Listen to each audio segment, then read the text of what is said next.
자, 계속해서 우리가 성도의 사회생활에 대해서 살펴보고 있습니다. 참 신앙생활을 하는 데 있어서 이 밸런스가 참 중요해요. 참 많은 예전에 우리 믿음에 함께했던 선진들, 참 제가 어렸을 때 신앙생활 할 때도 보면은 참 밸런스가 깨어진 이런 모습을 참 많이 봅니다. 교회에서 은혜 받았다 하는 사람들, 은사 활동한다는 사람들, 상당히 많은 부분에 보면은 참 교회에서는 열심하고 충성하는 것 같은데 실질적으로 보면은 가정생활이라든지 사회생활에서는 전혀 다른 모습을 나타내는 이런 모습을 참 많이 봅니다. 한국에서도 저도 참 많이 기도원을 많이 다녔던 것 같아요. 우리 목사님께서 기도원 다니시면서 부흥회를 이끌고 이런 일을 했기 때문에 제가 따라다녔었는데, 기도원을 하시는 상당히 많은 여성분들이라든지 목회자들인지 이런 분들이 보면은 참 가정이 온전치 못한 경우가 참 많습니다. 또 교회에서 열심하고 충성한 사람들이 이 세상 삶이라든지 직장 생활이라든지 이런 데서는 적응을 하지 못하고 이런 분들이 의외로 많은 것을 보게 됩니다. 이런 부분, 그것은 뭐 이때나 예전이나 어떤 초대교회나 다르지 않은 것 같습니다. 그 당시도 보면은 이 초대교회 베드로가 오늘 이 베드로 전서를 쓸 그 당시에도 남자보다는 여자들이 교회에서 신앙생활하는 여인들이 더 많았습니다. 그런데 그 당시만 해도 여인들이 가정에서 힘을 못 썼잖아요. 남성 위주의 사회다 보니까 교회에 와서는 이들이 하나님 말씀을 듣고 하나님 말씀 안에서는 남자나 여자나 하나랑 이런 뭐랄까요, 여자도 자유를 얻는 이런 복음의 말씀을 듣고는 이들이 가정에 가서는 상당히 많은 문제를 일으켰던 것 같아요. 믿지 않는 남편에 대해서 어떻게 보면은 그것을 무시한다든지 아니면은 자기가 하나님의 자녀된 것에 대한 어떤 그것 때문에 남편들에게 순종하지 않고 순복하지 않고 이름으로 말미암아 교회 다니는 이 여성분들이 가정의 어떤 정상적인 가정생활을 하지 못하고 사회생활을 하지 못하고 교회에서는 열심히 하는 것 같은데 가정은 완전히 깨어지는 이런 부분이 그 당시도 있었던 것 같습니다. 자, 이런 부분에 대해서 이 베드로는 바른 교훈을 가르쳐주고 있어요. 신앙이 무엇인가? 신앙이 무엇인가? 신앙은 절대 삶이란 사실을 알아야 됩니다. 삶이란 사실. 삶을 떠난 신앙은 바른 신앙이 아니에요. 그래서 오늘 아내된 자들에게 바른 교훈을 가르쳐주고 있습니다. 3절이 이렇게 말합니다. 3장 1절에 아내된 자들아 이와 같이 자기 남편에게 순복하라. 이는 혹 도를 순종치 않는 자라도 말로 말미암지 않고 그 아내의 행위로 말미암아 구원을 얻게 하려 함이니. 자, 여기서 오늘 이 말씀을 줄 때는 보면은 그 남편이 믿지 않는 남편임을 보게 됩니다. 믿지 않는 남편 앞에서 이 아내가 순복하라고 그랬어요. 오히려 믿는 남편보다 믿지 않는 남편 앞에서 더 어떻게 보면은 순복하는, 자기의 이 뭡니까 이 창조 질서, 남편이 뭐 인격적으로 갖춰지고 아니면 남편이 남편다운 이래서 순복하는 것이 아니라 창조 질서에 따라서 자기의 역할은 해야 돼, 아내가. 그래서 아내가 남편 앞에 순복하라. 자기의 길을 갈 때 참 아내로서 자기 도리를 잘 감당할 때 어떤 일이 있는가? 이는 혹 도를 순종치 않는 자라도 그 남편이 하나님을 믿지 않고 이 도를 순복치 않는 자랄지라도 이 아내의 바른 행실, 아내가 아내로서 바르게 살아가는 그 모습을 통해서 남편을 변화시킬 수 있다는 사실입니다. 자, 이것은 단순히 가정뿐만 아닙니다. 직장에서도 그래요. 직장인 아니면 사회에서도 우리가 이 세상이 죄악 가운데 뒹굴고 세상이 잘못된 대로 간다고 해서 우리가 세상에 대해서 무시할 것이 아니라 성도가 세상에서 성도의 삶, 우리의 바른 삶을 살아갈 때, 여러분 성경 뭡니까? 우리 어제 새벽에 살펴봤어요. 종으로서는 종도 주인에게 어떻게 보면은 그 삶을 종으로서의 삶을 살 때 요즘 말로 한다면 좋은 개념이 없어졌으니까 엠플로이가 어떤 직원이 비록 뭡니까 내 위에 있는 상사가 불의하고 아니면은 믿지 않고 아니면 좀 괴팍하다 할지라도 내가 직원으로서의 내 위치를 정확하게 지키며 성실하고 진실되게 살아갈 때, 성도가 세상으로서 성도로서 살아갈 때 이 세상을 변화시킬 수 있는 것이지, 세상이 좀 잘못된 대로 가고 뭐 그런다고 해서 세상에 대해서 무시하고 이렇게 한다면은 그것은 세상을 변화시킬 수 없다는 사실입니다.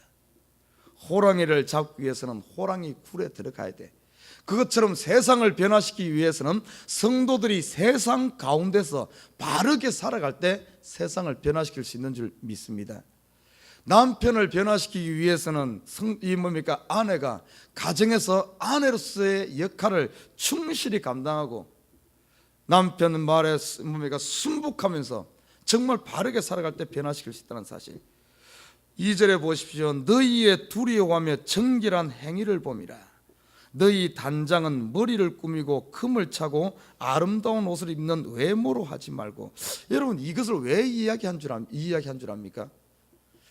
이 가정생활에서 남편과 아내는 처음에는 외모를 볼지 몰라, 어떻게 보면 그런 걸 이렇게 할지 몰라도 결국엔 남편과 아내 사이에서는 이런 것으로 가지고 통하지 않는다는 사실입니다. 왜? 가정에서 다 드러나잖아요. 외모로 해고 되지 않아요. 내가 예수 믿는다고 열심히 교회만 다니고 따따붙다 한다고 해서 남편은 아내의 그 속을 훤하게 들여다보고 있습니다. 속이 변화되지 않으면서 아무리 뭐 한다고 해서 남편이 콧방귀 뀌어버립니다. 웃어버립니다. 여러분, 그래서 어떤가 하면은 이런 외모로 하지 말고 어떻게 하는 4절에 보십시오. 오직 마음에 숨은 사람을 온유하고 안정한 심령에 썩지 아니할 것으로 하라. 이런 하나님 앞에 값진 것이니라, 이렇게 말하고 있어요.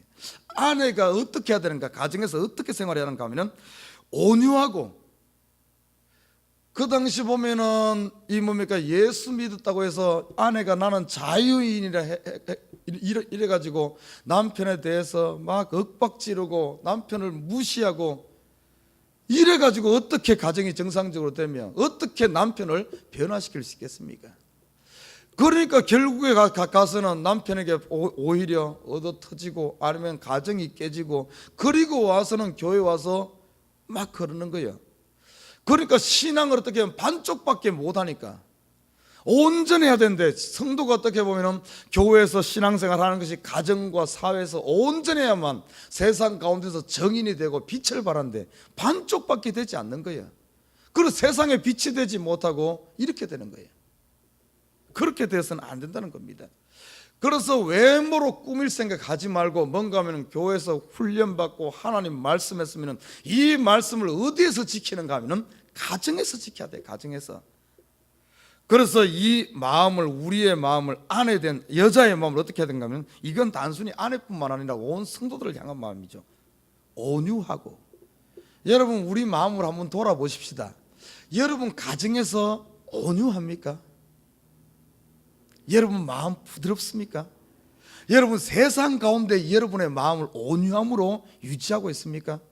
이 온유하단 말은 사람들을 관용하고 사랑하고 품어주고, 우리의 말도 부드럽고 우리의 행동도 부드럽고, 정말 옥토와 같은 마음으로 누가 나에게 돌을 던진다 할 때도 같이 돌 던지는 것이 아니라 돌을 던지게 되면 그것을 품고 수용하고, 같이 다투지 아니하고 똑같이 행동하는 것이 아니라 내가 인내하고 참고 양보하면서, 이런 마음이 온유한 마음 아닙니까? 여러분 지금 세상에 대해서 그렇게 살고 있습니까? 자녀에 대해서 그렇게 살고 있습니까? 가정에서 그렇게 살고 있습니까? 성도의 마음은 그렇게 돼야 돼요. 아니 목사님, 저는 원래 성질이 괴팍했어요. 그러면 평생 괴팍하게 살 겁니까? 그거는 믿음의 삶이 아니에요.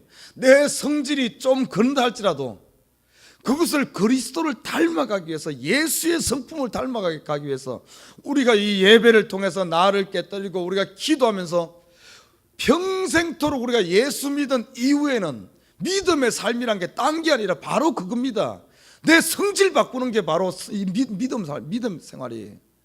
예수의 성품을 닮아가기 위해서 부단히 내 성격이 너무 조급하고 잠시도 못 참고 이런다 할지라도 예수 믿는 게 뭡니까? 신앙생활이 뭐예요?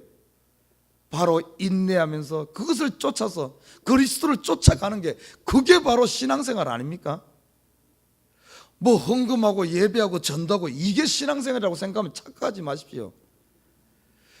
그게 우선이 아닙니다. 내가 예수를 닮고 인격적으로 변화되어지고 온유한 마음을 품고 이렇게 되어질 때 전도가 되어지고 이렇게 되어질 때 봉사가 되어지고 이렇게 되어질 때 하나님을 위해 일하는 거예요. 나도 갖춰지지 않았으면서 뭔 일을 한다는 겁니까? 믿음 생활은 딴 게 아니에요. 바로 나 깨뜨린 건 내 자신 죽이고 나 포기하고 내 속에 그리스도의 형상이 나타날 수 있도록 예수 닮아가는 것이 신앙인 줄 믿습니다. 그 외에는 다 그게 우선이에요. 그래서 숨은 사람을 온유하고 두 번째는 어떤가 하면 안정한 심령에 썩지 않아야 할 것으로 하라 이렇게 말해요. 안정한 심령. 여러분 마음이 안정된 심령입니까? 조금만 그러면은 막 불안해 가지고 막 이런다든지 온갖 근심 걱정 쌓여 가지고 막 남편을 들들들 볶는다든지 여러분 이래 가지고 어떻게 교회 다닌다는 사람이 여러분 천국을 소유하고 죽음을 초월하고 어둠의 권세를 이기고 예수님 부활한 소망을 가지고 산다는 아내가 교회 가서는 그의 말로는 그에게 하면 당신 죽어도 천국 가, 나는 천국을 소유한 사람이요, 세상이 망해도 나는 사는 사람이요, 이런 소리 하면서 막상 현실의 삶 가운데서는 조금만 그래도 막 바가지 걸고 막 이렇게 막 안절부절 못하는 이래 가지고 어떻게 남편을 변화시키겠어요? 그렇게 하면 스스로 어떤가 하면은 네가 믿는 하나님은 내일도 너를 보장 못하는 이런 하나님이라고 남편에게 어떻게 보면 비웃음 당합니다. 겉으로는 막 포장을 해. 겉으로는 막 교회 다닌다고 교회 갈 때 좋은 옷 입고 교회 간다고 막 성경 읽고 막 기도한다 그러고 겉으로는 포장을 예수 믿는 나름 포장은 다 해놓고 막 기도회 간다 그러고 성경 공부 간다 그러고 겉으로는 전부 예수 믿는 모양 겉으로는 다 꾸며놓고 조금만 남편이 뭐 그러면 그거에 대해서 막 이래버리고 남편이 돈 좀 못 벌은다고 막 이래버리고 천국을 소유했다고 말하는 사람이 이게 뭡니까? 여러분 그 당시 이야기가 혹시 우리의 이야기는 아닙니까? 지금 내 이야기는 아니에요. 자, 베드로는 이런 부분에서 바로 가르쳐 주는 거예요. 그리고 5절에 보십시오.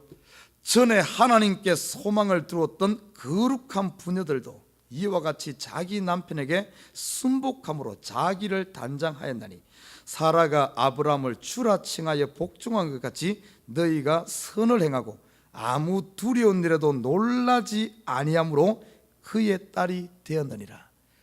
아무리 가정에 막 뭔 일이 나고 건다 할지라도 놀라지 않는 거예요. 아내가 딱 가정에 기준을 잡고 흔들리지 않고 딱 자리 잡고 있는 거예요.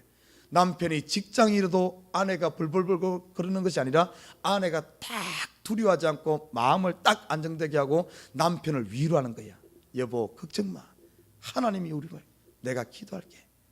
남편이 얼마나 용기를 얻겠어요.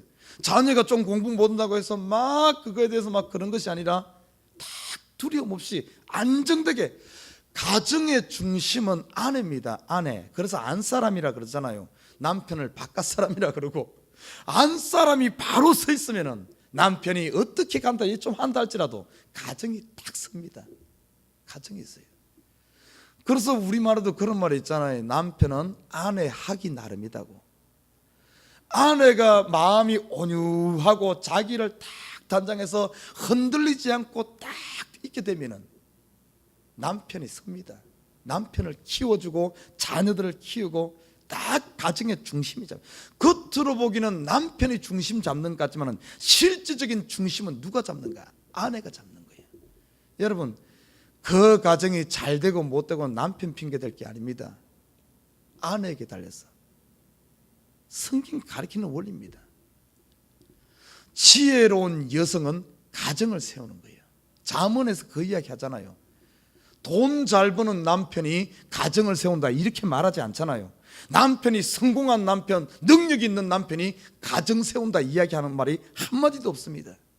잠언을 쭉 봐요. 그래서 이 아내가 바로 서게 되면 가정이 세워지는 거예요.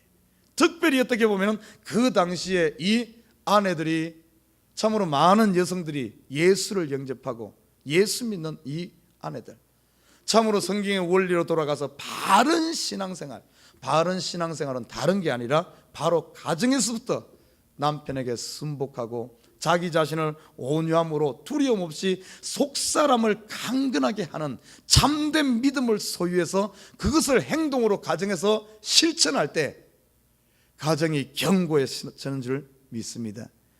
여러분, 혹시 여러분의 신앙생활에 있어서 혹시 밸런스는 깨어지지 않았습니까? 신앙에는 참 밸런스가 중요해. 많은 경우에 이 밸런스가 깨어지기 때문에 신앙생활은 잘하는 것 같은데 본이 되지 못하는 경우가 참 많습니다. 이 시대가 그래요. 이 시대가 어떻게 보면 이 밸런스가 깨어진 시대입니다. 교회들은 보면은 교회는 많고 많은 예수 믿는 사람 많고 뭔가 그런데 세상에 영향력이 없는, 정인되지 못하는 이유가 뭔가 하면은 이 밸런스가 깨어져서 그래. 사실 어떻게 보면 우리가 성도들이 교회에서 열심히 하는 것처럼 세상 가운데서 우리의 삶이 그렇게 된다면 분명 이 세상은 밝아지고 많이 변화될 겁니다. 많이 변할 겁니다. 사랑하는 우리 식구 여러분, 오늘 6절 마지막에 보면 이렇게 말합니다. 이렇게 사라가 아브라함에게 주라고 말하며 그렇게 순종했을 때, 순종함으로 그의 딸이 되었느니라. 그의 딸. 이 말은 뭔가 하면 아브라함이 믿음의 조상이 되어지고 우리가 아브라함의 조상이 되어진 것처럼 아내들이 아브라함의 아내 사라처럼 남편에게 순종함으로 말미암아 사라의 딸, 우리 남자들은 아브라함의 자손 이렇게 표현하는데 여기서는 사라의 딸, 다시 말해 믿음의 조상된 사라, 아브라함, 그의 딸처럼 아내들이 되어진다는 사실입니다. 결국에 아브라함이 아브라함 된 것이 사라가 참 아브라함을 잘 어떻게 보면 믿음으로 잘 어떻게 보면은 가정을 세웠기 때문에 그 일이 일어난 거예요. 사랑하는 우리 식구 여러분, 우리 다시 한 번 더 우리 자신을 돌아보면서 우리 가정을 돌아보고 우리 그리고 가정뿐만 아니라 이 교회에서도 내가 성도의 역할, 여러분 직장에서도 아니면 사회생활 가운데서도 참으로 내가 성도로서 살아가고 있는가, 그것이 바로 신앙이라는 사실을 기억하면서 우리 속사람을 강건케 해서 참으로 세상의 중심, 세상을 움직이는 것이 다름이 아니라 바로 성도가 세상을 움직이고 가정을 움직이는 것이 아내가 움직이는 참된 믿음의 삶을 사시기를 주님의 이름으로 부탁드립니다.